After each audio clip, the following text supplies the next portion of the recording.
पैसे बिसे देतोस की नाही मला? सगळं पैसे कसले पैसे रे? आता ते कमी ठोक मग घे 100 रुपये घे.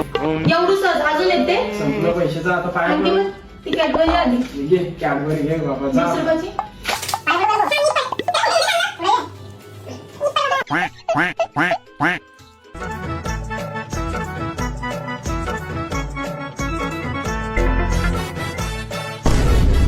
दादू बोल मला पैसा घे ना पैसे बस काय घे 1000 रुपये आवड घे अजून घे 2000 घे कर माझ्या त्यात तर काहीच नाही घे बबली सिल्पन आणले तुला आवड आलीस मला. काय रे डुकरा, त्या मानलेल्या बहिणीला तिने राखी बांधली तर तिला तुम्ही 2000 रुपये टाकलं, तिला 200 रुपयाची कॅडबरी पण देतेस ना रे. आणि मला ते दिले 100 रुपये आणि ती 20 रुपयाची कॅडबरी तुझी बारकी पोरं तरी खातात का आजकाल ती.